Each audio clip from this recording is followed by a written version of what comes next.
senyum, saudara-saudara sebangsa setanah air. Menyambut HUT kemerdekaan Republik Indonesia ke-79, Dewan Perwakilan Rakyat Daerah Kota Palembang menggelar rapat paripurna istimewa. Rapat ini diadakan untuk mendengarkan pidato kenegaraan Presiden Republik Indonesia serta pimpinan DPR RI.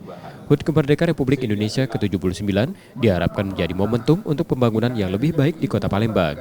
DPRD Kota Palembang mengungkapkan saat ini ada rencana pembangunan jangka panjang daerah yang akan menjadi acuan bagi calon kepala daerah berikutnya. Pemerintah Kota Palembang juga menyampaikan hal serupa. Dalam perayaan HUT kemerdekaan Republik Indonesia kali ini, Pemkot Palembang mengajak masyarakat untuk semakin menggalakkan semangat gotong royong dan mendukung pembangunan kota.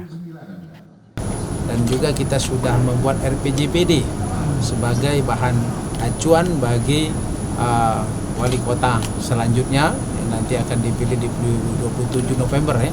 Nantinya kemudian akan ada pelantikan di 2025. Dan RPJPD itu menjadi bahan untuk visi misi dari wali kota selanjutnya. Semangat kemerdekaan, semangat untuk membangun Kota Palembang. Ya, semangat kita semua. Tadi gotong royong disebut berkali-kali ya kan oleh baik itu Ketua DPR, kemudian MPR, kemudian Presiden sendiri. Ya, gotong royong tetap harus kita lakukan dan secara bersama dengan gotong royong tentu kita akan mudah kerjaan kita untuk mensukseskan pembangunan khususnya Kota Palembang. Banyak hal yang perlu diperbaiki, termasuk peningkatan infrastruktur, penanganan banjir, kemacetan, dan isu-isu lainnya, guna mewujudkan pembangunan yang lebih baik di masa depan. Nur Muhammad, Kompas TV, Palembang, Sumatera Selatan.